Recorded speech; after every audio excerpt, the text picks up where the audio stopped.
So every architect's dream is to design and build their own projects, having that full control over what you've imagined in your mind for the last 6, 9, 12, 20 years of your life, and being able to do that.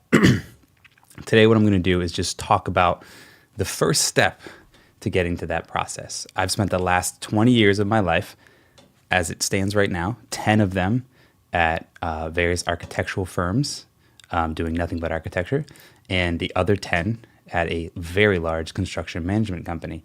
I've also designed and built a couple small-scale residential projects.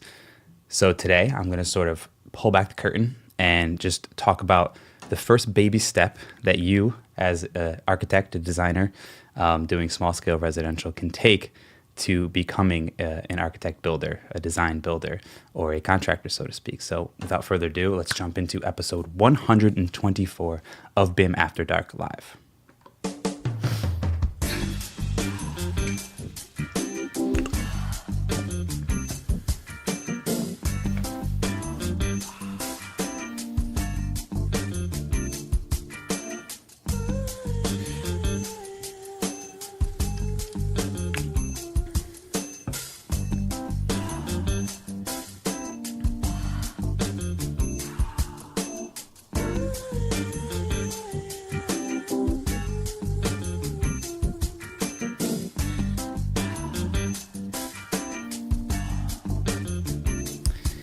All right. Hello, everyone, and welcome to another episode of BIM After Dark Live. For those that are joining us for the first time, this is a weekly live stream where I talk about architecture, technology, BIM, construction, and any really related topics along that line. This is episode 124. If you're interested in seeing the other previous 123 episodes, then head on over to live.bimafterdark.com. or head on over to the YouTube channel and check out the playlist for BIM After Dark Live. This is also part 9 of a series that I started talking about the North Wing project, which is a design build project of a primary suite that I'm doing right here at my own house. This is a topic that I've been super excited to talk about, and so I'm excited to jump into it. The chat is already going. People are clearly wanting to talk about this topic. And if you are here live, don't forget that you can ask questions, and I will do my best to keep up with the chat as we go along with the conversation. Welcome back to some of those that are returning visitors, but also some new folks here today. Already people are heckling me for the Milwaukee tape in my video. I will tell you this one thing, maybe because I'm an architect first and contractor second. I do not throw shade at Milwaukee versus Makita versus even Ryobi. A tool is a tool, and just the fact that you're using it and trying to, I will give you credit for that. So sorry if anyone gets offended by my 25-foot Milwaukee tape. I have a bunch of different tape measures. That just happened to be the one that I had in the room. So today, we're going to jump into really the introduction to the transition from architect to we're going to call it GC, I guess, because this is small-scale residential, contractor, general contractor, builder, whatever you want to talk about. Obviously, I'm not building anything yet. So I do plan on continuing this series through the spring when the construction on this project actually starts. There's definitely different roles and responsibilities once construction starts, when you shift from just architect to architect builder. So this is kind of going to be, we'll call it the pre-construction side of the process. But it is also the process that I think most architects, especially small-scale residential architects, will see as the most comfortable transition from what they're currently doing and what they might already currently be doing on projects. Okay, so what we'll do first is I'll talk a little bit about where the North Wing project is. If you've been following along, we're at, again, this is part 9, I think, of this series. If you, I'll put the playlist below, but you could also check on the channel for the North Wing playlist. But we've gone through things like early design, through building certain pieces of it in Revit, through creating the documents and electrical plans, and you name it. And so the project itself is right here. Design-wise, it probably doesn't look too different than what you guys have seen previously. Definitely a couple things, small tweaks have been made. You could see the windows here are casement windows. If you have a keen eye, you would notice they might have been, they were double hung before. That was a factor of finally actually speccing windows and getting egress areas and trying to find stuff that made sense, as well as where the mullions would have hit and the sashes would have hit. I didn't like the height of it. This roof detail tweaked a little bit, another constructability thing, or item I should say. Otherwise, for the most part, I think the design itself has come pretty much a long way, or pretty much has been pencils down, so to speak. I am pretty much done with the documents. So basically we have a set of permit documents ready to go. I'm just doing another pass review of the documents, but basically I'm getting ready to to print these things and put them into the building department and start talking through that. And so as far as where this project itself is at, we basically are in the process of obtaining financing based on a lot of the stuff I'm going to tell you today, which is schedule and bidding and estimating and budget and all that good stuff, as well as permitting process. And so that's kind of where it's at. The plan of the project is to go through this holiday season and the early chilly winters of Connecticut, getting permitting and financing all set, and then with the idea of breaking ground at the end of February, beginning of March. And so that's where the project's at. If you are interested in the sample file of this project, the file that you just saw there, or any of the files that I'm going to share today, the Excel files, the project schedules, all the stuff you're seeing today, they are available to you guys if you become members of the BIM After Dark community. And so here you can see this is the BIM After Dark community, which has free, I shouldn't say, has full-length courses, a social feed where you can ask questions about all kinds of stuff. We have live office hours, which if you join tonight or tomorrow morning, you can join our final office hour of the year tomorrow. But under the bad notepad, you can see I have a post about the North Wing project. And in that North Wing project, I have links to not just the sample file, but also, if I scroll down here, links to all of the Architects Contractor sample bundle, which I'm going to talk about today. So bundle of templates and files and stuff like that you can download directly. So if you're interested in that, head on over to community.bimafterdark.com. I'll put a link in the description below. But as you're going through this, if you're like, hey, I want to see that file, I want to check it out, or I want to dig in deeper, then head on over to community.bimafterdark.com. Okay. So that's where the project's at. We've gone through design. We've gone through an estimate that I put together myself, also gone through a soft bid, so to speak, which is in residential, it's a little unique, but soft bid of all the contractors to sort of refine and get those numbers down. And then also started the financing process based on that. So that's kind of where the project's at. So let's talk a little bit about now what this looks like to be architect and a builder of a project, and what tools and systems and processes I use to successfully do this. So first things first, when you're doing something like a small scale residential project, whether it's a 760 square foot addition or maybe a 1,200 square foot house or maybe a 2,000 square foot house, if you are doing just the architecture side of it, you're already thinking about a lot of the stuff that you might want to think about when it comes to the contracting side, right? You're digging into the details to a certain extent. The biggest difference, I think, is at some point in time, there may be a point where it's okay to have some vagueness in the drawing. And what I mean by that is sometimes you might not want to get to a certain level of detail because you decide that this portion of the project is okay, sort of letting the contractor figure it out. Let's go there. But if you know that you're the one building it, if you know that you're the one hiring all the subcontractors to build it, if you know that you're the one estimating it, if you know that you're the one buying the materials for it, then immediately when you make that decision in the process, then it takes on a different meaning when you're putting together these documents, right? And so I think it was Alex Gore, and he might be on this chat. If not, he'll look at it in the future, but he was a guest on the show a while ago from F9 Productions. And the way he approaches it is at some point in time during the design process, maybe it's CD, maybe it's early CDs or whatever, there has to be a decision made as to whether they're going to go with him as just the architect throughout the life of the project, or him as the architect and the contractor.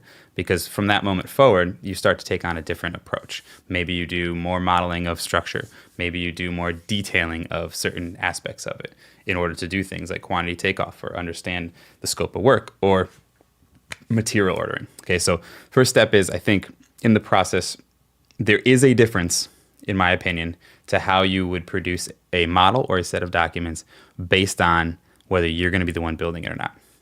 Okay. And so for this project, obviously I knew that I was going to be building it the whole time, and designing it the whole time. And so, so there's a level of detail and information.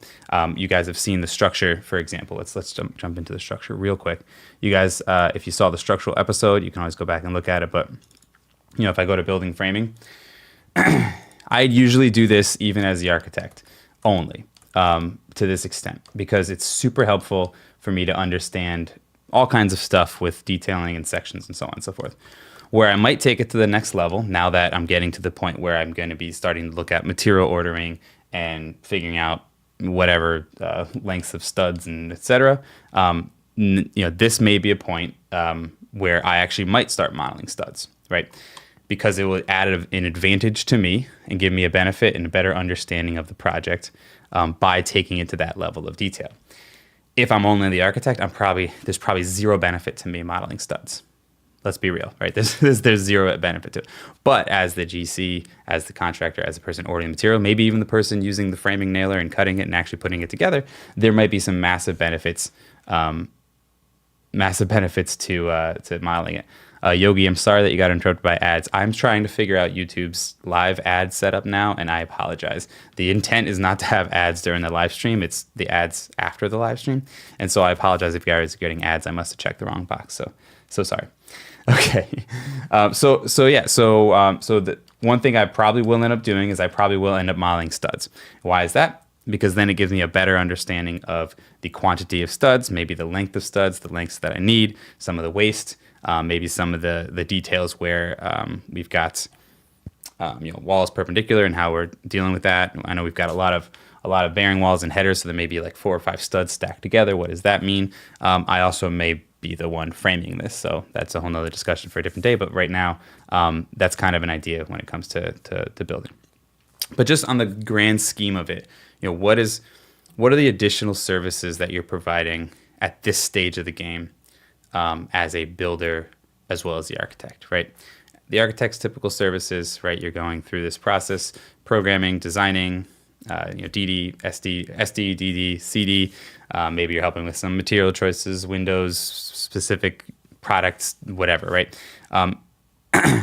The extended piece of that to become the builder of a project like this at this stage of the game, again, remember, we're not under construction yet, is schedule, budget / estimate, we'll call it, and budget estimate bit, and then bidding, right? Which is the actual hiring of, getting proper pricing, schedule, durations, all that stuff from trade partners or contractors within it. Okay, so that's kind of the extension of it. So really, when you think about it, when you go through the process of creating construction documents on this, there is really no one, in my opinion, that is more suited, qualified, or ready to pull together the schedule, the estimate, and the bidding process, the scope of works, let's say, which is what the bidders are bidding on, than the architect. There's no one who knows the project better. Let's be honest. Anyone who's lived in this realm probably would agree with me.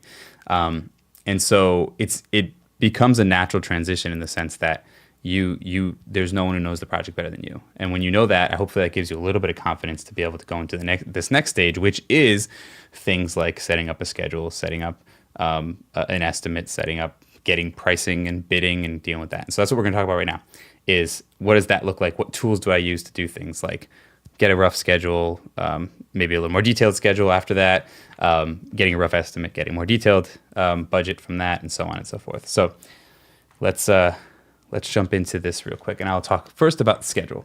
So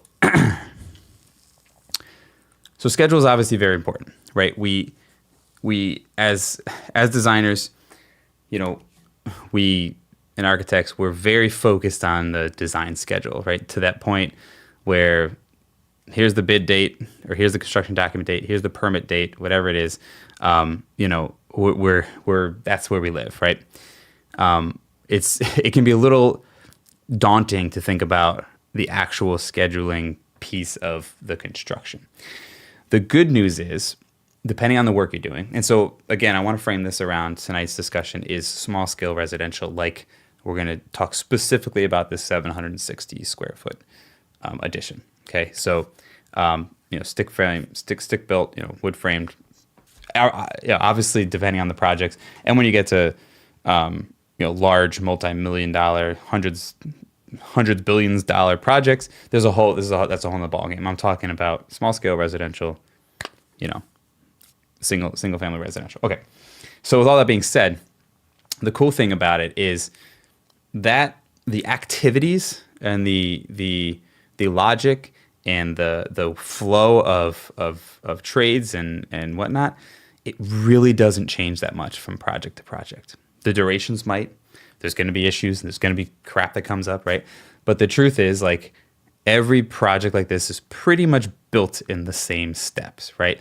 Excavation, foundation, rough carpentry, MEP rough-ins, insulation, exterior and interior finishes, depending on the order there, right? Drywall, you name it, right? That order doesn't really change that much.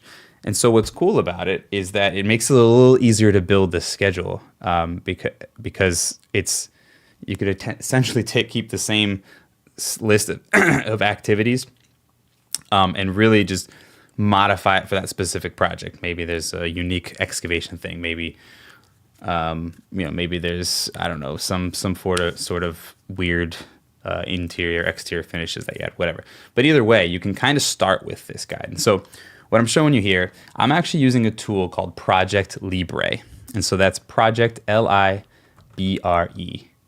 And if you haven't heard of Project Libre, it is a free open source Microsoft project, basically.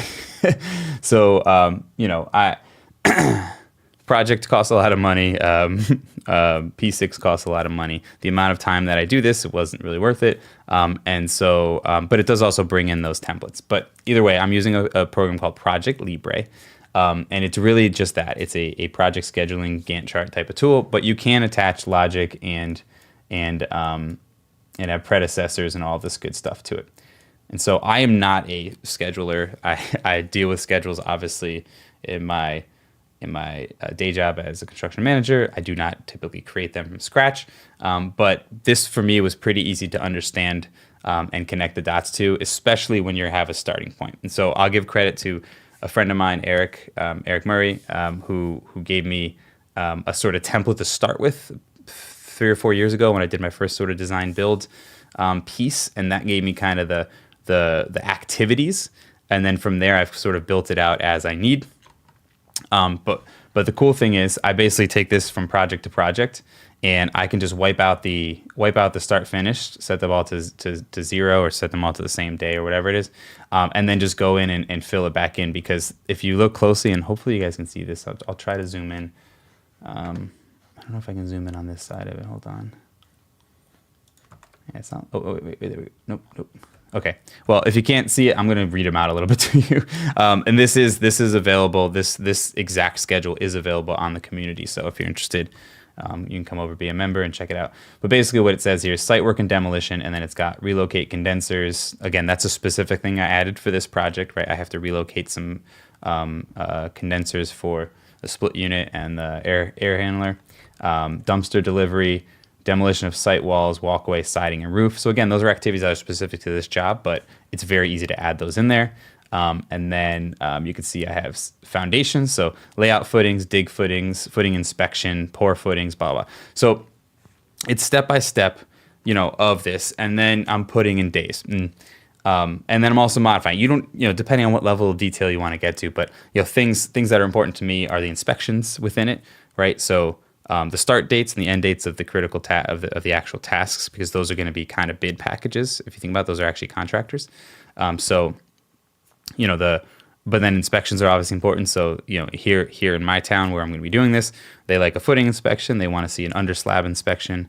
Then they want to see pretty much you're good for a while there until they want to see MEP rough, then installation inspection. And then I think from there, it's pretty much done. So you have kind of 6 or 7 major inspections that they want to see. So you want to make sure those are on there because you need to kind of know when those are roughly going to land out. But then you also need to kind of know when you're bidding this process, when you're calling a contractor, let's say it's the excavator, you kind of need to know, hey, beginning of May, I want you're going to be starting your work, etc. So how do you know the durations? Unfortunately, that's one of those things that is kind of difficult to sort of glean from just your head as an architect. There's lots of resources, so you can definitely just start with resources online to get that. You can also start with calling contractors and getting a sense of it. But on the early piece of it, basically what I did is I took a couple projects that I already had and looked at the size of them and kind of extracted it from there. So if it was a 400 square foot project and it took this long, then I utilized that information. So if you don't have that, it's fine.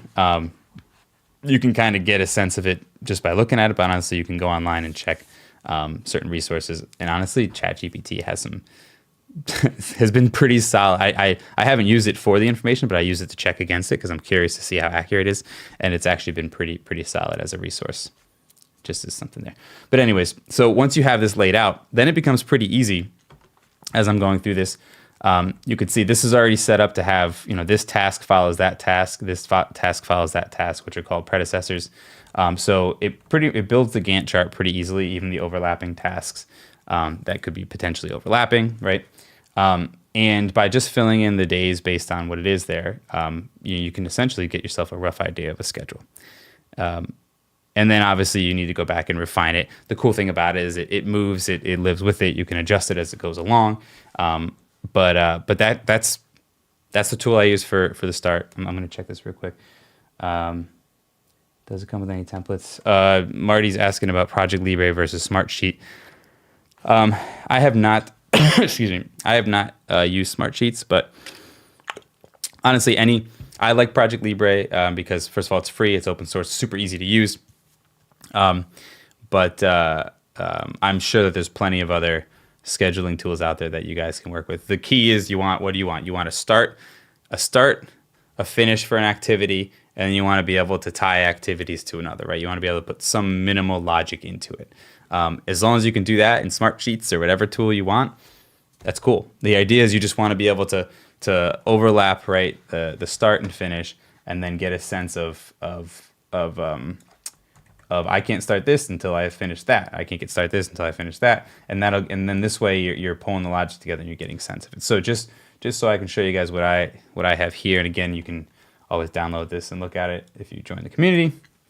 Is I basically have excavation start of let's see, of 2/26. So February for last week of February. Then I have foundation starting in March.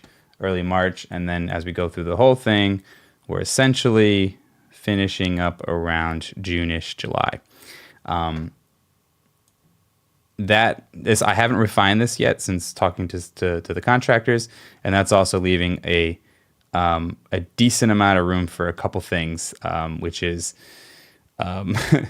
for framing, drywall, and exterior finishes. The trades that I potentially will be doing myself. I gave a lot of breathing room there, but I could actually probably pull that back a little bit because I don't think I'm going to be doing drywall myself on this one. But either way, so that gives you a sense of sort of how that laid out. And so what I'm going to do is I'm going to talk through. So that's kind of schedule setup. That's the tool I use, Project Libre. Again, the processes or the actual steps don't change all that much. Durations is probably the hardest part to figure from that. But what I'm going to sort of show you guys as I go through this is there's actually a super easy cheat code to filling in this information. And let me just walk through the budget part first, and then I'll explain what I'm talking about. And this is something that I learned really quickly when I joined Turner Construction, very large CM, 10 years ago. Okay, so that's scheduling. So remember what I said, right? You go through the construction document parse out, you know about details, all that stuff. First step is schedule of a builder. Second step is estimate or budget, right? How much is it going to cost? Okay. So up until a certain point, square foot estimating is still a fairly good gauge of the ability to tell what the price is. And as an architect, you may already be doing that sometimes, at least generally in your mind, whether you're telling an owner or not, because we all know how that goes if the second you tell them a number. But generally, right, you can take a number through the whole space. So, 1,200 square feet and say, I don't know, based on the level of finish and the design, you're thinking it might be $250 a square foot, and boom, there's your overall. Or maybe you do it based on specific spaces, a bedroom 180, a bathroom 250 or something, and then you have sort of this level of detail. So when it comes to the next step, it's now getting away from the square foot, the area sort of piece of it, and it's starting to fill in based on actual details, and doing actual takeoffs and utilizing actual unit pricing from the market, so to speak. And so before I show you how and the tool and the spreadsheet and where I sort of came up with that, let me take a quick moment to thank our sponsor. I forgot to do that earlier, and that is Revit Family Biz.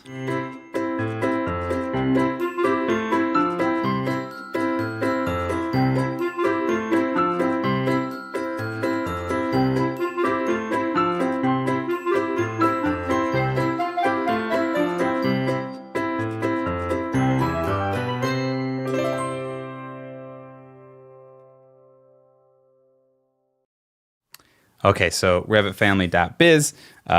Brenton was on the show last week. He creates cabinets, doors, windows, and if you saw last week, finished millwork families for residential Revit users. If you're interested in checking out his incredibly awesome families, not only has he sponsored this season of BIM After Dark Live, but he also is offering 20% off all of his bundles. So head on over to revitfamily.biz, use promo code 20RevitKid24 to save 20% off of any of his bundles.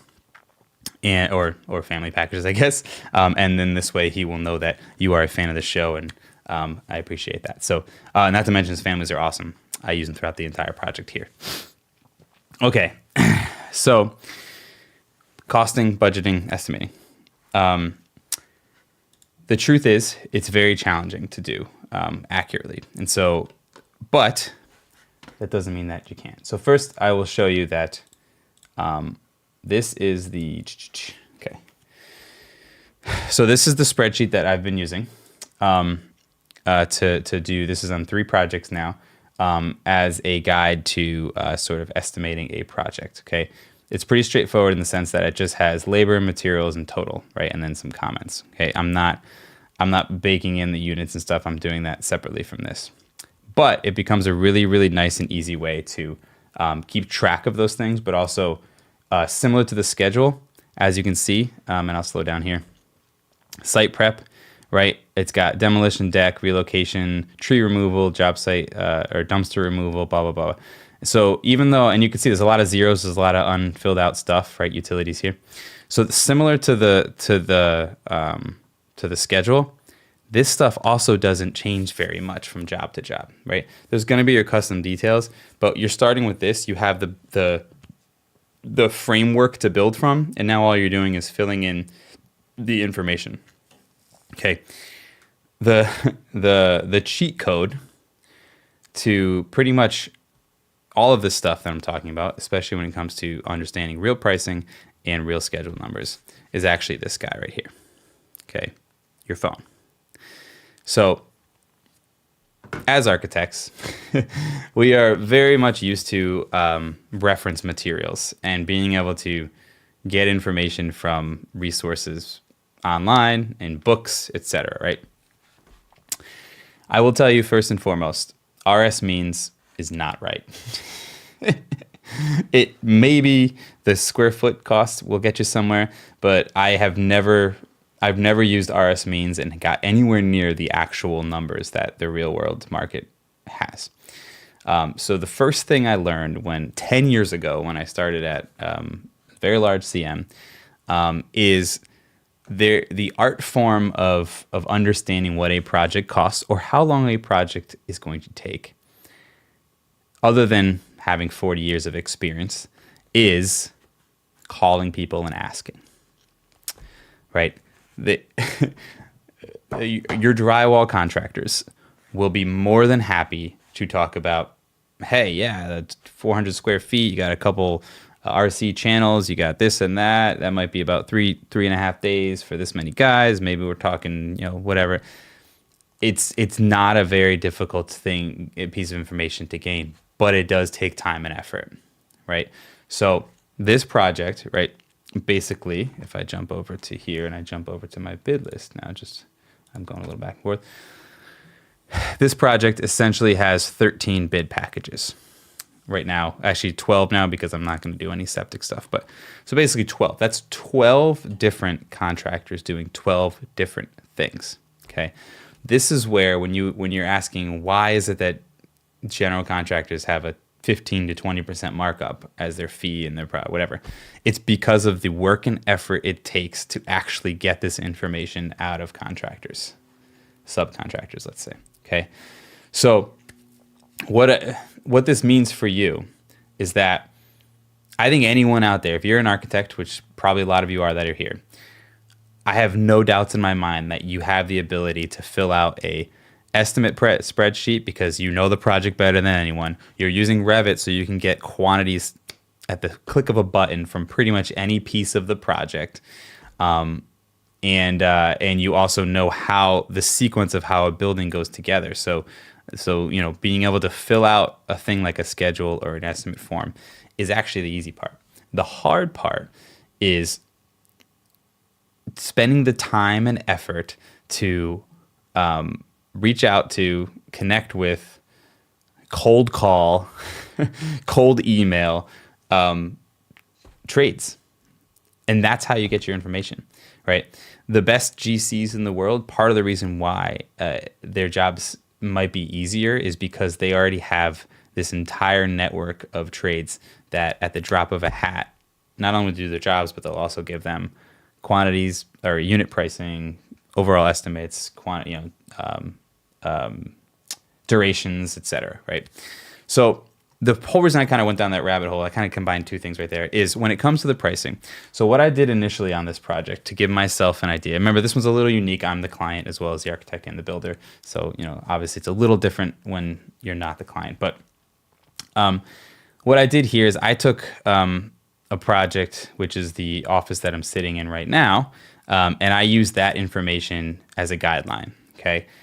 So obviously when you have past projects, it's a great place to start if you track the information, even if you're not the builder. And I've also have, I try my best to insert myself into the contractor relationship with the owner, even when I'm just the architect, to try and get things like quotes from the lumberyard, quotes from the truss manufacturer, right?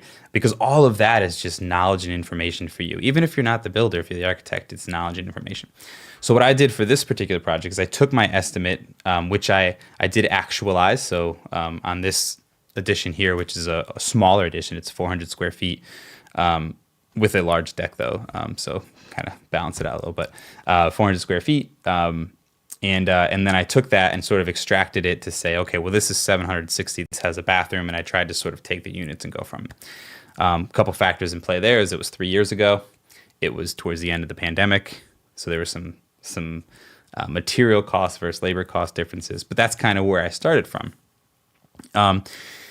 For you, if you have none of these templates, although I guess if you go on the community, you will have those templates. But if you don't have a starting point for that, you do at least have all the information of what you can fill in. And again, you can easily do the research first from wherever you want to do research and just fill in based on the knowns that you have. And just put an earmark there, X amount of square feet for rough framing. Maybe it's you found a couple resources that say it's $9 a square foot for labor. So then you plug in, $12,000, right? But then the next step is actually getting numbers from contractors, right? And so that's where this bid list. So here's the estimate sheet. Let me zoom in a little bit just so you guys can see. I'll show you real quickly kind of how it works. It's pretty straightforward.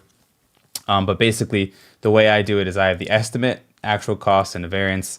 And so I'll show you how it works here. So let's just say for whatever reason, we're looking at this area here, which is perk tests. So you plug in a labor. So let's say it's $600 in labor.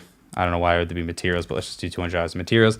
So you can see there's a total there, and then you can see it actually negatives out for the actual cost. And so what I do here is initially I'm calling this the estimate, and then when I get, it's either I'll actually probably save two sheets. I'll start with one that's the bid actual cost, and then the actual cost from the project. So I might either create a separate column or actually just save as. But let's just say, okay, so my estimate said $800. The bid came in, he said $1,200, and so you could see I have a $400 bust here. But I'm tracking this information, right? And so then at the bottom, if I go way down the bottom here, you can see, I'm tracking. So where am I tracking? I'm $32,000 over, etc. Right? Looking at all the information, and then I can start dealing with that. And so the key here is separating labor and materials is important in my opinion, for various different reasons. First, if you're buying materials versus versus hiring someone to do the labor, it's good to be able to break that out. But then the actual cost, to be able to see where you landed and where you didn't, and where the differences are. Okay, so that's kind of how the sheet works. It's a pretty cool sheet. It works really well. And again, it has all of this stuff built into it, which is super helpful. And there's plenty of room to add stuff, like custom stuff. But you can see even interior finishes, right? Interior doors, pre-hung, slabs, interior door frames, door knobs, door windows, chair rails, wainscoting, built-in cabinets, et cetera, right? And then you could just add, I could add more stuff if I want to. But then obviously notes, you can see here a lot of the stuff ends up being included in an estimate from, the builder or the labor, the lumber yard or something like that. And so that's how that's kind of how. So initially all I had was these two columns filled out, and then once I get real information, I was filling out these columns. And then what I'll probably end up doing is I'll take this stuff, save this as, move it into this area, and then use this to track actuals once I'm under construction. Because then you can track: did you go over under? Did you pay? Right? How much have you paid? How much is due? So that's kind of how I use this sheet. But when it comes to the reach out, so first of all, none of these names on this are real. So I took the contractors' names and I changed them using ChatGPT. So don't start writing things down if you're looking for contractors in Connecticut. None of these people are real.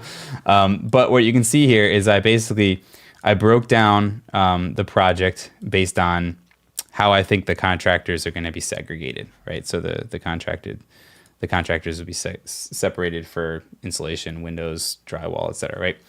And so as you can see, by doing that on this specific project, which is an addition with a master bath, you can see I've got 13. So I've got excavation, site work, and again, these probably are the same for pretty much every single project, in this specific market sector. Excavation, site work, demolition, and really that's really major demolition, like stone walls and stuff like that. I'll handle the drywall and siding demolition and stuff myself. Concrete, carpentry, really I'm talking about rough carpentry here, not finished carpentry. It could be both though, depending on how you're bidding it. Windows, doors, and lumber. I loop that together because a lot of times the lumber yards that I deal with here, I'll also order windows and doors and stuff through. So I kind of usually keep that as one little piece. You don't have to. Obviously, you can separate those out if you want to. And then I typically would buy the install of windows and doors with the carpenters, typically. That depends. But drywall, roofing, siding, gutters, insulation, waterproofing, HVAC. This is going to be a mini split, so it may be I may not have to have everything there. We'll see. Electrical, hardwood flooring, plumbing, and septic. And the truth is, you can pretty much break this out however you want, whatever you think makes sense for your project, maybe your region, maybe who you're talking to, etc. But that's kind of how I broke it out. And then you see I have a list of all these names. And again, these are made up, but on my list, some of them are people that I've worked with before. Some are people that maybe I've got referred to. And some were literally just me Googling, insulation, residential installation contractor near me. And then going through some reviews, checking it out, and then adding them to the list, right? And then I was cold calling and cold emailing, right? Once I got the drawings to a certain point, they weren't done, right? They were done enough to get pricing for X, Y, and Z, or to help get pricing for X, Y, and Z. But they were pretty much, they were far along. We'll call them like 90% CD, whatever. And that's what I was doing. And from there, right, once you do that process, and this is before I got financing or permit done, right? And so from that process, I'll show you what actually, let me pull that up right now. From that process, now, all I was asking for was basically two things, right? Can you give me a quote on the job based on this scope of work, which I'll show you what that means in a second? And can you give me an idea of how long you think it would take you? Those are the two things, right? And just by getting those two pieces of information, right, now I can start backfilling in the budget and the schedule to really, really hone in on the accuracy of it all, okay? And I know it seems so stupid simple. Why is it so simple? But like I said, this is the cheat code, right? It's the willingness and the time and effort to go into that process of digging in with these guys and girls, and you also learn stuff, right? By going through that process, talking to the roofer, for example, that's.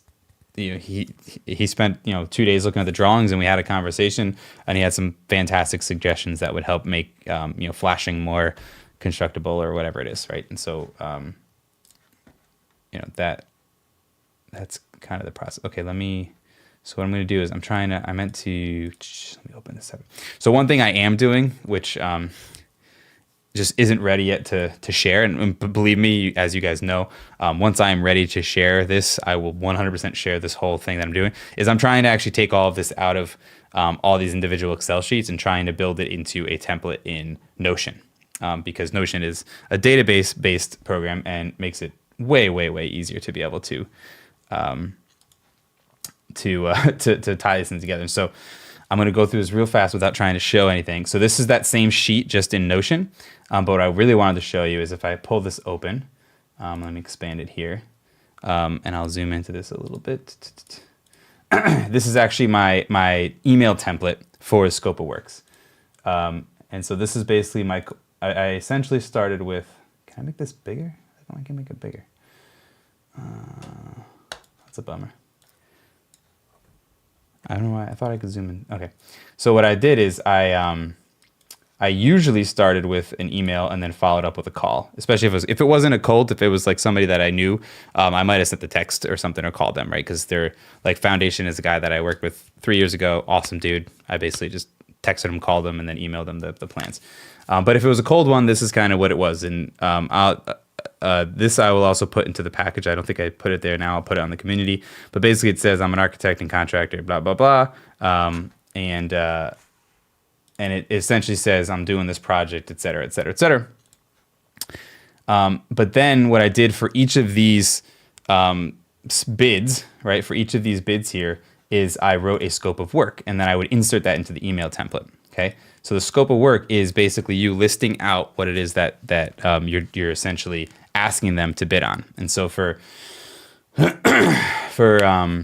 this one, which is bid package 01, which is concrete, it says, scope of work, remove stone retaining walls or excavation, remove stone retaining walls, remove precast tensions, excavation, building, finish, blah, blah. And so you sort of list it out.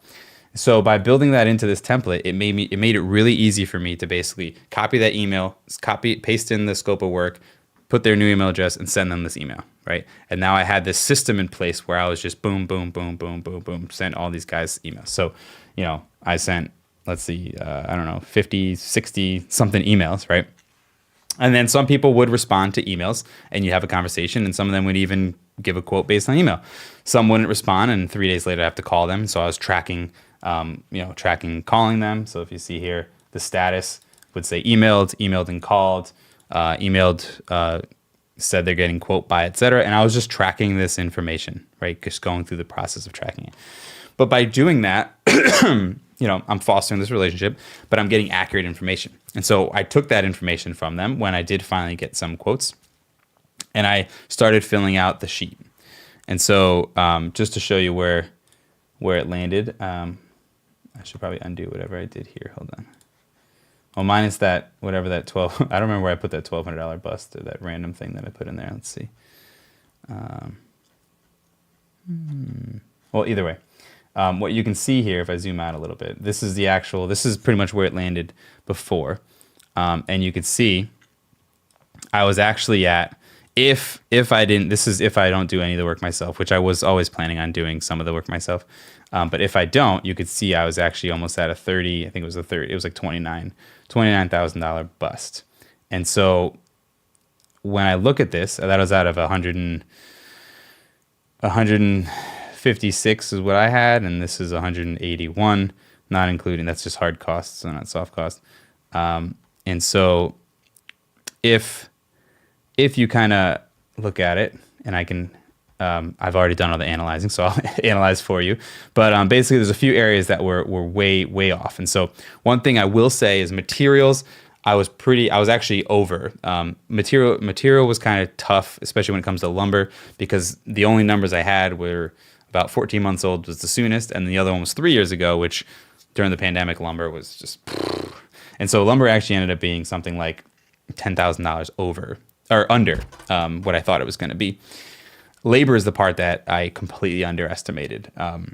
Concrete, even excavator, and electrician, for example, are areas where I just completely underestimated either the cost of the labor or the amount of time or just the market I'm in. Forget I'm in Connecticut, which is a very unique market, and it's springtime, which is very busy for a lot of people, and most of this was confirmed by multiple bids. But I would say that that's probably the biggest one. Overall, though, having said that, still we're talking about 25,000 over $150,000 budget. So high, sure, but based on me not doing any of the work myself, which I always plan on doing myself. So I'm going to pull some of that away. But if I look here, this is why the sheet is so cool. I apologize. That was the other big one. So standing seam metal. Holy crap, guys. I'm sure we all as architects have used standing seam metal or want to use standing seam metal. My God, the cost of standing seam metal. And this was three bids that were within $1,000 of each other. Crazy. 420 square feet, all $10,000 or more. So, so that alone put me, I think I thought based on material and labor, I was around 4 or 5. And so that all ended up being like 6 or 7 over. So that alone, man. So I'm going to be doing probably a exposed fastener, potentially install myself, but still get a similar look to that. Rough framing was also one that I was basing the labor numbers off of the project I did here, which was a pretty reasonable number. I'm not sure what the major difference was between this and that. Maybe the complexity a little more, but personally, I think it's probably it's not that much more wood, but that labor I think was just one of those ones where it's a busy time for people. So let me jump back into here. So the process itself. So let's go back here. So as you can see, and I don't want to pull up the Notion one because I'm afraid to give away more personal information. And then one of the other things too I should actually notice here is that as you can see, I also had a start date on here based on that schedule. And so that made it also easy for me when I was talking to folks to be like, yeah, the planned start date is, I didn't say April 14th. I had said, like the beginning of April 2025, right? So by doing that alone, right, you've got all this information. So what did I glean? What did I learn from this? What can you expect if you do this? First is it's a lot of effort connecting with 13 different companies or 13 different trades, which is really times 2 or 3 each. So you're talking anywhere from 40 to 50 companies that you're trying to reach out to. A lot of them in this market sector have GCs that they just work with all the time. So being the new guy trying to get them on board can be a challenge, right? And then just simply getting on the phone with them can also be a challenge. But once you do, I had so many incredible conversations with drywallers, excavators, electricians, plumbers, right? That just helped me understand the project better as well. It might have even, I probably modified some of the drawings based on the information they gave me. But I did all of this essentially pre-bid, I guess. I don't know how to explain. I guess it would be bid because the documents are far enough. But now I'm going into the financing process and the permit process with essentially a really good idea of what the project is really going to cost, how long it's really going to take, and a set of documents that I believe are buildable, right? So as far as the process is concerned, compared to what you would typically do as an architect, really, when you're done with construction documents,